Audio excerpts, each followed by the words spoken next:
Salut à tous, c'est Recomaster, j'espère que vous allez bien et aujourd'hui je suis très heureux de vous retrouver pour un nouvel épisode de Pokédollars dédié aux cartes et aux boosters Wizards. Cette vidéo est en collaboration avec mon partenaire GCC, une plateforme qui se propose de stocker vos cartes gradées ou vos items scellés dans un vault. Vous pouvez alors décider de vendre ces items ou de les récupérer à n'importe quel moment. Via GCC, vous pouvez également envoyer vos cartes à la gradation chez PSA. Je dispose d'ailleurs d'un code promo pour vous. Lorsque vous passez commande, utilisez le code REQUA@GCC, REQUA@GCC, et vous bénéficierez alors de 5% de réduction sur tous les services PSA. Le code est en description de cette vidéo. Allez, c'est parti. Bon épisode à tous. Commençons sans plus tarder avec ce booster du set de base illustration Florizarre en édition 1 qui est parti pour la somme de 700 € en PSA 8. C'est pas un prix franchement surprenant. C'est vrai que quand on envoie des boosters set de base à la gradation, on s'attend à mieux en termes de notes. Les boosters set de base, ils sont très communs, vous le savez, on en trouve vraiment facilement. Il y a énormément de displays en circulation, énormément de boosters, et la plupart des boosters qui sont disponibles ont été sortis de display assez récemment. Donc ils ont été très bien conservés, tout de suite mis sous pochette, ce qui fait que quand vous les envoyez à la gradation, en général, vous espérez un 9 ou un 10. Donc le 8, il est pas forcément très plaisant. C'est pas le cas de toutes les séries. Quand on prend par exemple un booster X, le PSA 8, on s'en contente très bien en général. C'est super parce que les boosters X sont beaucoup plus rares. On en voit carrément moins souvent et surtout, ils sortent pas directement de display. Donc à cause des années qui ont passé, ils ont pu avoir des micro-rayures, des frottements, des décollements au niveau de la languette. Et parfois, il faut se contenter d'un 7 ou d'un 8, voire beaucoup moins bien, bien sûr. Mais ça reste une bonne note. Alors que là, sur le set de base, PSA 8, c'est pas forcément ce qu'on recherche. On préférerait du 9 ou du 10. Mais c'est ce qui peut expliquer en tout cas ce prix un petit peu faiblard. C'est vrai que 700 €, j'ai tendance à dire que c'est le prix du booster en loose. Donc ici, la gradation n'a pas forcément apporté de plus-value. La population est de 33, donc ça montre bien encore une fois qu'il y a énormément de boosters set de base qui sont envoyés à la gradation. Peut-être que c'est la série la plus représentée chez PSA. Donc en tout cas, un prix pas très surprenant. J'ai quand même fait une prévision à 800 € parce que je pense qu'au bout d'un moment, les boosters gradés vont avoir un petit peu de peps, que les prix vont monter. Là, pour l'instant, c'est pas forcément glorieux. Alors c'est bien parce que ça les authentifie, donc ça rassure pas mal de gens, j'ai remarqué. Et puis voilà, ils sont scellé de la même manière qu'une carte, on ne peut plus y toucher, donc c'est intéressant pour la collection également. Mais force est de constater qu'en termes de plus-value, bon, c'est pas encore glorieux. Parfois, on observe du x2 dans de très rares cas en termes d'augmentation de cote, mais de manière générale, c'est entre x1, donc aucune augmentation, et x1,2, x1,3 évidemment sur les boosters gradés. Mais bon, à mon avis, ça a quand même de l'avenir, donc c'est pas forcément un mauvais calcul, même si le boîtier, c'est pas forcément quelque chose qui, moi, me plaît beaucoup sur les boosters. Sur les cartes, il n'y a aucun problème, mais sur les boosters, je trouve ça un peu trop massif, pas forcément très esthétique, mais que voulez-vous, ça reste quand même une bonne solution à mon avis. On continue avec un Florizarre du set de base, donc comme je vous l'ai dit en introduction, cette vidéo sera exclusivement consacrée aux cartes et aux items Wizards. La vidéo suivante, on parlera du bloc X et des blocs ultérieurs. Par rapport à ce Florizarre donc, qui a été gradé chez BGS, il a eu la note de 9,5, donc Gem Mint. Vous avez vu, je n'ai plus mis la population, contrairement à l'épisode précédent. Vous avez été quelques-uns à me le faire remarquer, merci pour vos retours, mais j'étais persuadé que BGS faisait la distinction des langues dans son pop report et que quand on voyait par exemple pop 10, pop 20 ou pop 30 sur une ex du bloc X BGS 9, eh bien que ça indiquait qu'elle était qu'il y avait 30 exemplaires dans la langue en question. Mais en fait non, ils mélangent toutes les langues à l'instar de PCA, même si ils ont fait quelques améliorations je crois. Toujours est-il que c'est trompeur, donc je préfère ne plus indiquer la population ici. La carte est partie pour 1000 €, 999 € en BGS 9,5, c'est pas mal. Franchement, c'est pas mal. À nouveau, j'ai tendance à dire que le BGS 9,5, c'est x 1,5 par rapport au PSA 9 en termes de cote. attention, c'est pas une vérité absolue, il y a des contre-exemples, mais si vous voulez une moyenne et un indice un petit peu vague, à mon avis, c'est un bon indicateur hein, de se dire que le BGS 9,5 c'est x 1,5 par rapport au PSA 9. Donc c'est pas très surprenant puisque je crois avoir vu des Florizards édition 1 du set de base en PSA 9 partir pour 700-800 euros, hein, me semble-t-il, ces derniers temps. Bien sûr, le PSA 10, c'est pas du tout comparable. Même avec du BGS 9,5 Gem Mint, hein, c'est la même note, Gem Mint 9,5 et PSA 10, c'est pareil, mais en termes de valeur, c'est évidemment complètement différent de par la renommée des deux sociétés. Alors BGS est particulièrement apprécié, hein, digne de confiance, mais bon, elle vivra toujours dans l'ombre de PSA.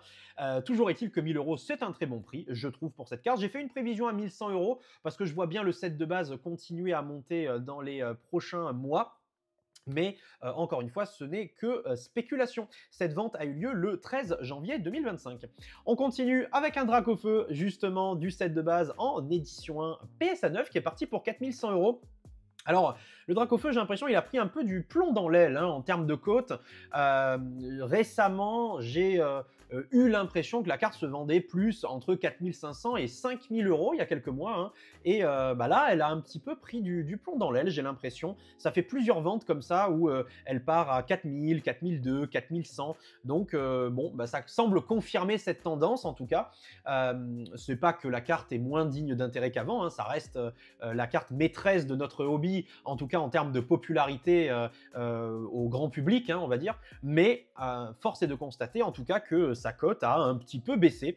Population de 244, hein, donc je rappelle que le set de base est gradé par PSA depuis le tout début en français, hein, alors que c'est pas le cas des autres séries françaises. Voilà, donc écoutez, j'ai quand même fait une prévision à 4500 parce que cette carte, si elle n'a pas d'avenir, bah probablement rien n'a d'avenir dans le TCG Pokémon. Mais bon, en tout cas, c'est vu la population et vu le fait qu'elle est quand même assez facilement trouvable, c'est aussi une bonne chose et c'est plutôt sain, je trouve, que sa cote se stabilise au bout d'un moment. On continue, alors là, c'est vraiment la grosse surprise de cette vidéo, les amis, c'est une vraie dinguerie. Le Pikachu édition 1 du set de base en PSA 10 qui est parti pour 800 euros. Donc là, ça fait partie des mystères de GCC. Je peux vous assurer que cette carte a bien été vendue, hein, l'acheteur a payé, il n'y a eu aucun souci, sinon je ne vous la présenterai pas dans la vidéo, cette carte-là, mais 800 euros, c'est complètement dingue. On trouve des exemplaires assez facilement entre 300 et 400 euros hein, quand vous regardez sur eBay. Et là, elle est partie pour 800 euros. Donc, à nouveau, est-ce que c'est une bataille d'enchères ou est-ce que tout simplement, comme certains me le disent, c'est plutôt le fait que les gens ont confiance en GCC et ça c'est une bonne chose et je peux comprendre aussi cette volonté de surpayer certaines cartes en se disant de toute façon avec GCC je sais que je n'aurai pas d'ennui, je sais que la carte arrivera chez moi sans aucun problème et c'est pour ça que j'accepte de surpayer comme un produit de luxe mine de rien. Vous voyez ce que je veux dire? On achète un produit un petit peu luxueux donc on se dit tant pis, quel que soit le prix que je paye, bon, c'est pas tout le monde qui peut se permettre ça, hein, on est d'accord. Hein. Moi, personnellement, c'est vrai que je ne mettrais pas 800 euros dans un Pikachu du set de base. Hein, je trouve le prix complètement délirant, surtout quand vous savez que, eh bien, il y a des exemplaires qui sont disponibles à un prix divisé par deux hein, par rapport à ça. Donc, moi, je trouve ça toujours très surprenant. Mais visiblement, eh bien, une partie de l'explication, ça serait ce côté, voilà, j'accepte de surpayer parce que c'est GCC. eBay, j'ai un petit peu moins confiance parce que il peut y avoir des problèmes de livraison, parce que voilà, on a tous en tête des histoires de scams qui se sont déroulées sur d'autres plateformes. Et GCC est complètement clean par rapport à ça. Hein. Alors, c'est pas un conflit d'intérêt. Hein. Je vous dis pas ça parce que je travaille pour cette plateforme ou parce que je suis partenaire, mais parce que c'est vrai. Hein, il n'y a pas eu de problème via GCC depuis la création de la plateforme. Donc, c'est peut-être une partie de l'explication aussi, même si, encore une fois, je pense que la carte est très largement surpayée ici. J'ai fait une prévision à 350 euros d'ailleurs, hein, parce que j'estime que c'est le prix actuel de la carte. Donc faites-vous votre propre avis, en tout cas par rapport à ça. On continue avec un booster Jungle édition 1, PSA 10 qui est parti pour 775 €. Waouh, quelle belle vente, très sympathique. Donc là, on a quand même une plus-value du PSA 10, même si c'est pas encore une plus-value majeure, hein. Un booster Jungle édition 1, je sais pas combien c'est actuellement, mais j'aurais dit peut-être 500 €, un truc comme ça, en non trié, non pesé. Donc 775 €, on a quand même une plus-value. Après, c'est du PSA 10, hein, donc moi, le 1000 € sur ce booster-là ne m'aurait pas foncièrement choqué, mais bon, c'est quand même déjà pas mal. La population est de 6, ce qui veut dire que c'est pas non plus si difficile à grader. Pareil, hein, Jungle, même si maintenant il y en a beaucoup moins, il y a eu des displays en circulation en nombre assez important, et donc on peut imaginer assez facilement que des boosters bien conservés, ben, il y en a eu un paquet quand même sur Jungle. Donc ça facilite évidemment eh bien le fait d'avoir du PSA 9 ou du PSA 10 sur ce type d'item. Prévision 750 €. Bon, je pense qu'on va rester dans ces eaux-là. Comme je vous le disais, voilà, si on passait les 1000 €, donc une envolée un petit peu du prix ne me surprendrait pas non plus. Mais d'un autre côté, je comprends aussi les personnes qui ne veulent pas surpayer un booster juste parce que c'est un PSA 10. Hein. Ça reste le même booster en soi, il a juste été envoyé à la gradation et cette vente a eu lieu le 12 janvier. On continue avec une magnifique vente également, un Alligator édition 1 de Neo Genesis qui est parti pour 2400 € en PSA 8. Très très belle vente, hein, franchement, superbe vente. On peut le voir sur le scan, il y a pas mal de micro-rayures sur la surface holographique. Je rappelle, hein, tous les scans que je montre dans mes vidéos Pokédollars, ce sont les vrais scans, hein, c'est-à-dire ce sont les cartes qui se sont véritablement vendues, ce sont les boosters qui ont été proposés aussi, hein, voilà, donc il n'y a pas de problème avec ça. C'est la 4/111, hein, une illustration de Ken Sugimori. On rappelle que dans Neo Genesis, les starters sont représentés par deux, hein, que ce soit Typhlosion, Meganium ou Alligator. Il y a deux illustrations à leur effigie à chaque fois.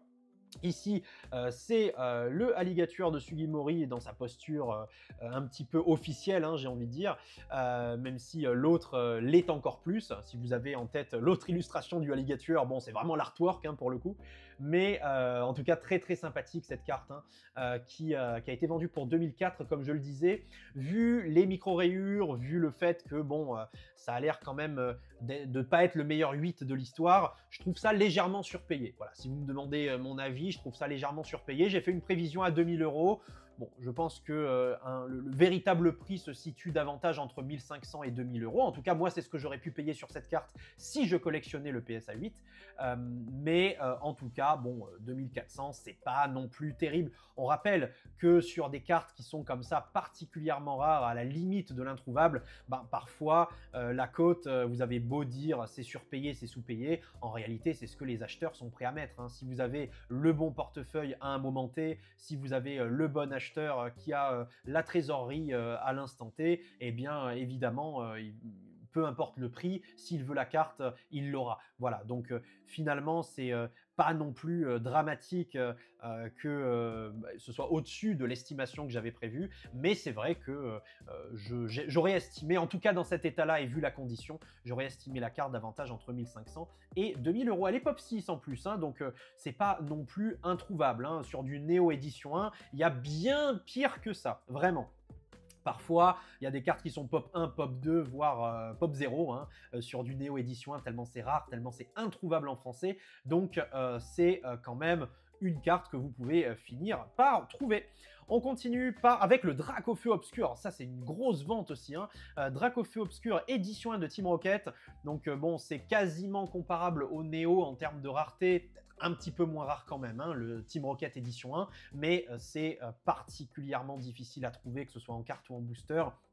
Et forcément, c'est Dracofeu. Donc, il y a l'effet Dracofeu qui rajoute de la valeur à la carte. C'est du PSA 8, encore une fois. Donc, c'est pas le grade qui fait le plus rêver au monde. Mais encore une fois, vu la rareté de la carte et vu à quel point c'est difficile de la choper, eh bien, parfois, vous n'avez pas le choix. Et eh bien, le PSA 8 reste quand même une bonne alternative.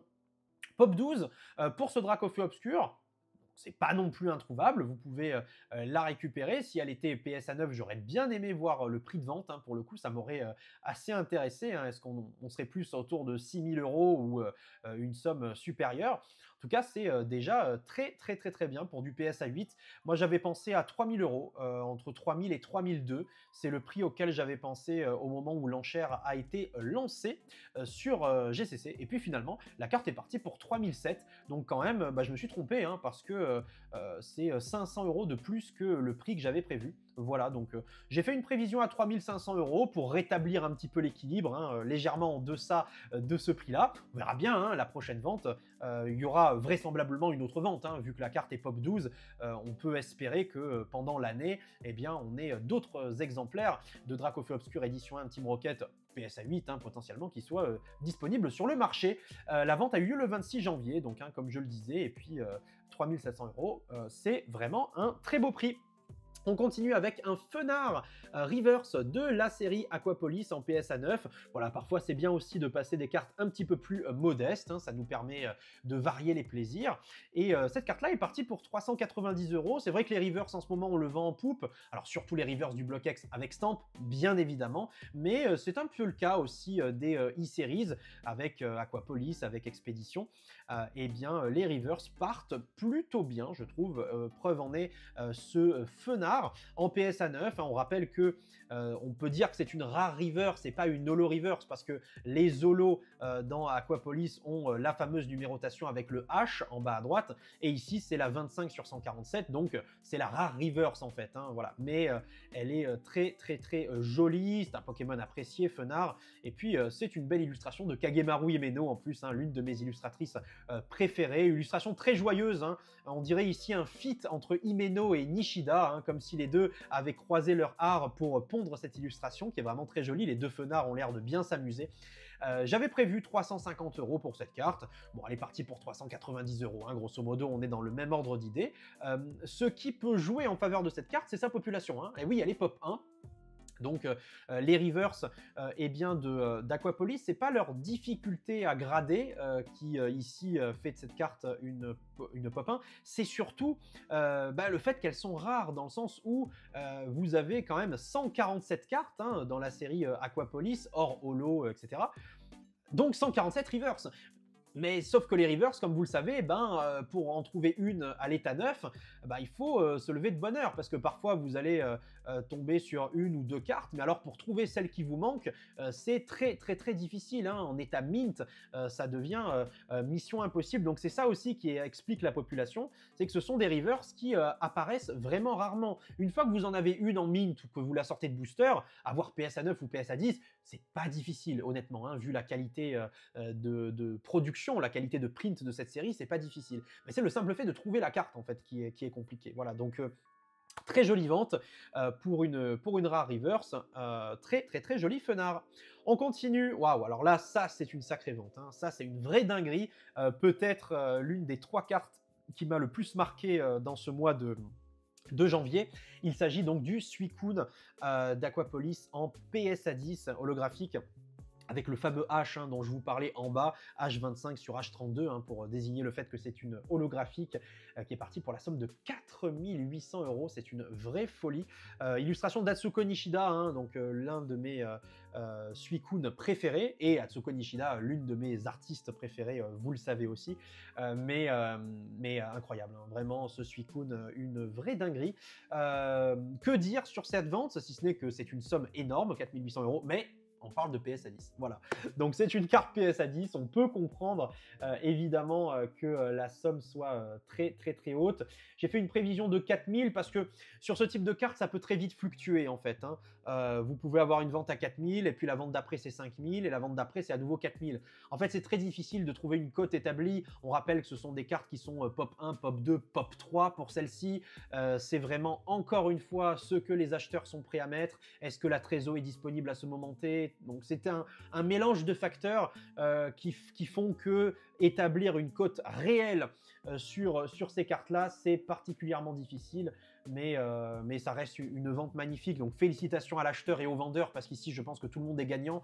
L'acheteur qui a récupéré une carte emblématique du TCG dans un état véritablement exceptionnel, et le vendeur qui a récupéré une belle somme. Voilà, donc ça a été vendu le 26 janvier, et comme je le disais, elle est pop 3 quand même, hein, donc ça peut paraître faible, mais franchement pour une holo du bloc Wizards en PSA 10, pop 3, bah, c'est déjà pas mal, hein. C'est déjà pas mal. Alors, encore une fois, Aquapolis, c'est facile à grader, ça sort très bien de booster, tout ça, oui, mais ça reste une carte très difficile à trouver, elle drop vraiment difficilement la Suicune, hein. Et puis voilà quoi, PSA 10, hein, l'effet PSA 10 qui est là et qui fait toujours plaisir.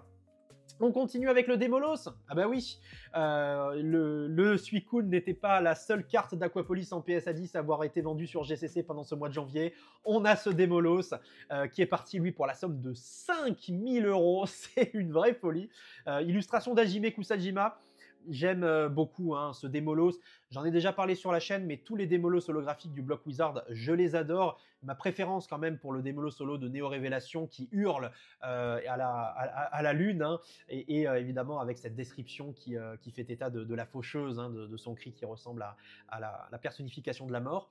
En tout cas, cette carte est absolument sublime. Encore une fois, le travail d'Hajime Kusajima sur le fond des illustrations est complètement fou avec ses couleurs. Alors on a les couleurs violettes hein, propres à Kusajima qui sont visibles sur les montagnes dans le fond de l'illustration, mais ici ce qui est le plus marquant, c'est véritablement ce bleu et ce rouge dans le ciel, hein, ce côté surnaturel, irréel qui est disponible, et ça nous fait à nouveau penser à une représentation des enfers, hein, et c'est tout à fait adéquat avec Démolos, ce Pokémon de type feu et ténèbres, hein, les deux types qui sont les plus proches des enfers hein, pour moi. Donc voilà, une vraie représentation de Cerbère. Je trouve ça très cool, et la carte est partie pour 5000 €, donc vraiment une grosse somme. C'est du PSA 10, c'est un Pokémon de fou. Bon, tous les ingrédients ici étaient réunis, popularité et rareté, les deux piliers, pour avoir une vente de taré. Ça a eu lieu, donc 5000 € sur ce Démolos, très sympathique. La carte est pop 2, donc là on est vraiment sur une carte très rare, très difficile à trouver. Alors vous pouvez vous rabattre sur un exemplaire en PSA 9 ou en PSA 8, hein, bien évidemment, mais si vous voulez la perfection, hein, si vous voulez du 10, bah, c'est pas vraiment évident, et il faut se lever de bonne heure, hein, comme je le dis souvent. J'ai fait une prévision à 4005 parce que même résultat et même conclusion que Suicune, hein, ce sont des montants qui varient, ça dépend des acheteurs, c'est souvent en dents de scie, mais en tout cas c'est une vente de fou furieux, et je suis très heureux de vous la présenter. Voilà les amis, ça conclut ce numéro de Pokédollar dédié aux plus belles ventes du bloc Wizards pendant ce mois de janvier chez GCC. Il y a un autre numéro qui va arriver sur le bloc X, DP, etc. Donc restez connectés. J'espère que vous avez apprécié cet épisode. Si c'est le cas, n'hésitez pas à laisser un commentaire et à liker la vidéo et à vous abonner à la chaîne. Tout simplement, ça ne mange pas de pain pour ne manquer aucun contenu. Quant à moi, je vous souhaite le meilleur et je vous donne rendez-vous très vite pour de nouvelles aventures. Allez, merci à tous et à la prochaine. Ciao tout le monde.